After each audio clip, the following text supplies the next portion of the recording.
The look on my face when the New York Rangers got called for a too many men on the ice penalty, and then Carolina scored. This is just minutes after I rip Carolina a new one.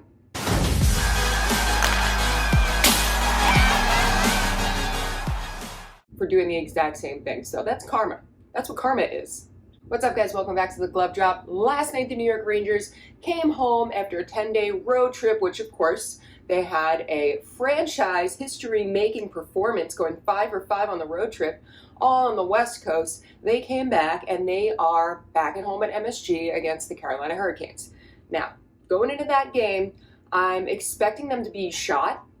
Not just because they played all of those games, but they just flew 6,000 miles, and it was on the West Coast. They played in 3 different time zones. So I'm kind of anxious about this game because I'm expecting the Rangers to be a little, even just a little tired or a little bit slower than usual. The Carolina Hurricanes are also on a win streak.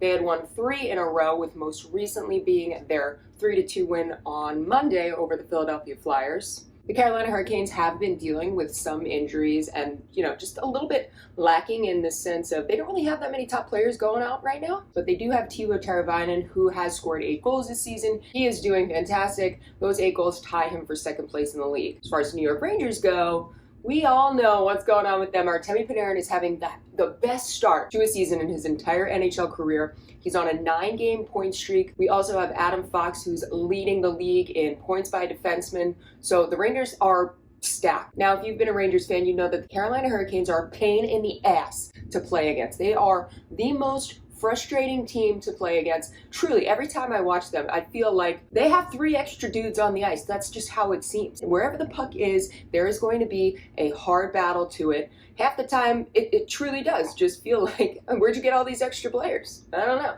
But head coach Rod Brind'Amour has really done a great job getting this team to be so defensive-minded. They make it a really difficult team to play against. Coach Brind'Amour is actually not that unfamiliar with the Rangers head coach Peter Laviolette.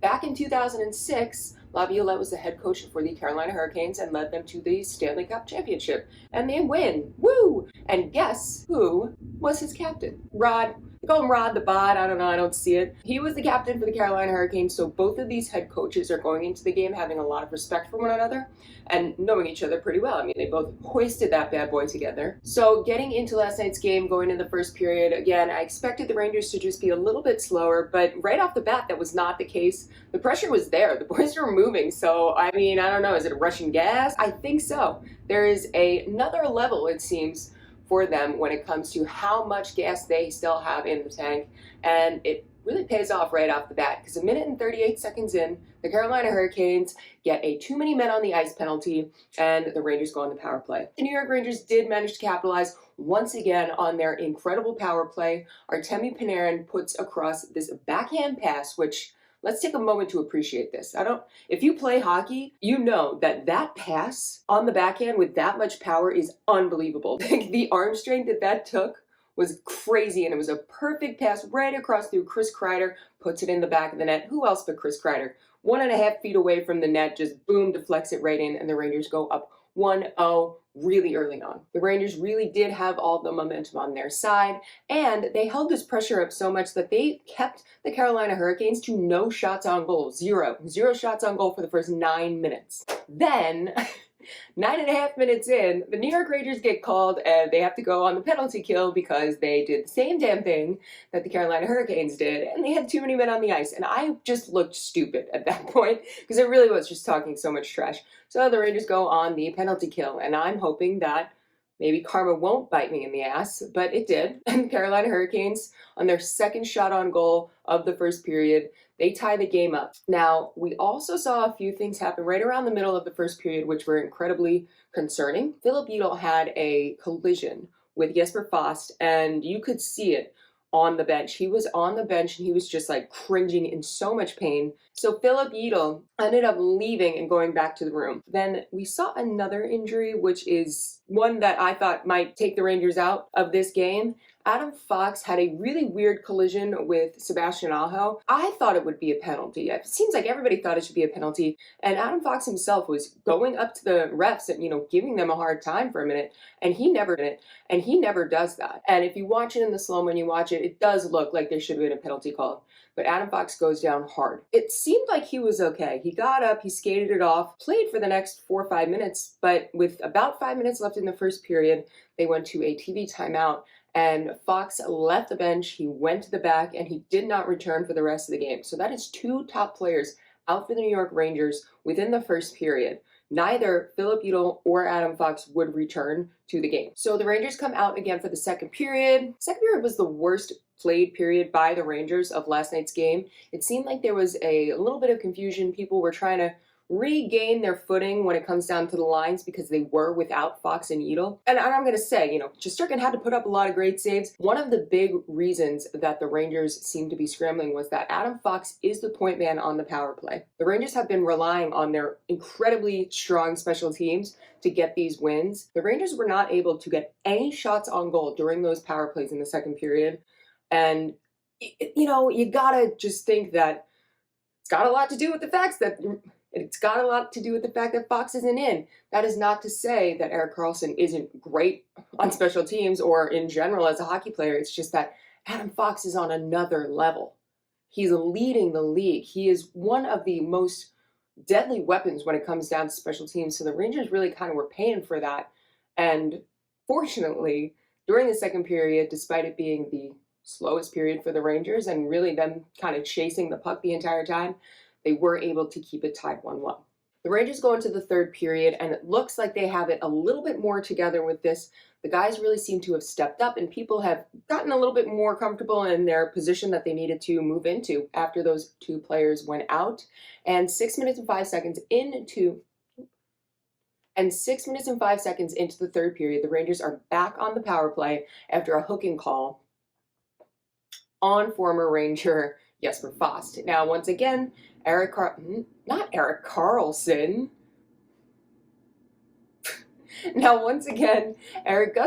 is going to have to be the one who is on the point for this power play. And this time it works. And this time it works a little bit better. There were some great opportunities. Freddie Andersen did have to make a hell of a save in order to keep the puck.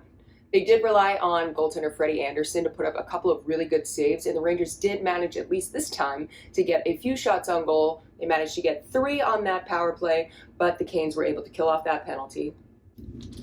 But the New York Rangers continued to battle, and you could see as the minutes went by, the pressure that the Rangers were putting on was beginning to not just match Carolina, it was beginning to be a bit more, and there were a few stretches where all of the plays seemed to be in the Rangers zone, and we did have to rely a lot on Igor Shesterkin to keep the puck out of the net. The Rangers did manage to take the lead. 10.5 minutes into that third period, we see Blake Wheeler break up a bit of a play, and Jacob Trouba manages to keep it from going over the blue line, and he battles past 2 Carolina players, gets it up, and drops a beautiful pass. And then we get to see one of the new Rangers bury it. Will Cuylle buries it. He was wide open right in front of the net, and he puts it right in the back for his second goal of his career. And this is the kind of play that really gets Carolina screwed over. Now, as I've said before, Carolina Hurricanes play that swarming style, and in a lot of instances, that means they're going to have 2 or 3 players going after the puck carrier.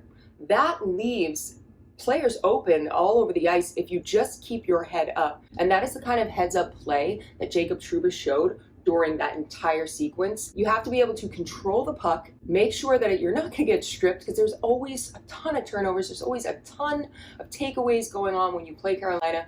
But at some point on the ice somewhere, the opportunity to get off a great pass to a wide open player will be there if you can just manage to get around the group of guys who are now swarming you. And that's what Jacob Trouba did, and you got Will Cuylle wide open right in front of the net. So easy for him to just get it right past Andersen, and the Rangers are now up 2-1. So in the last minutes of the third period, Carolina flipped it up another gear, and that just kind of goes to show how persistent they are. They really turned on the Jets, and they were in the Rangers zone the entire time.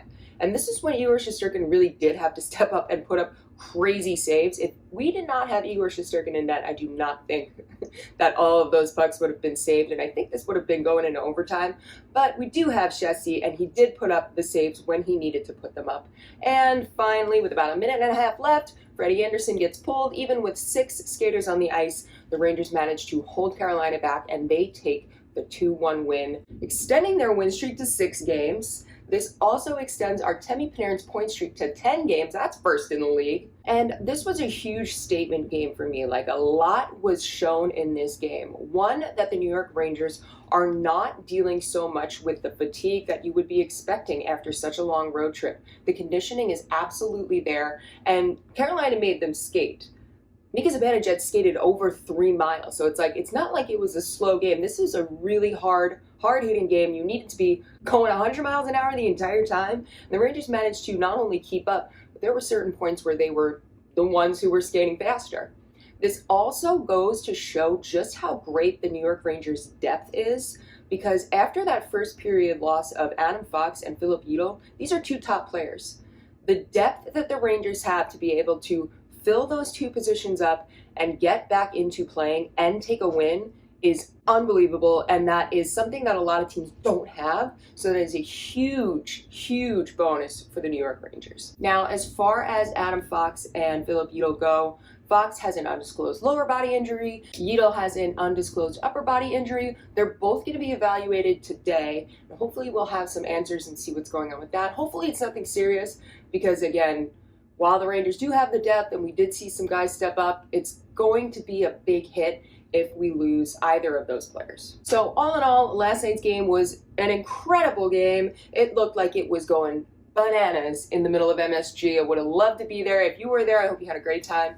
The Rangers are back tomorrow night playing. They're taking on the Minnesota Wild at 7:30. So hopefully we can see this game get extended to, I don't know, maybe 7 wins in a row. Of course, I will have a post-game video up right after that game. So if you are not already following me or subscribed, make sure you hit that subscribe button so you don't miss any of this action.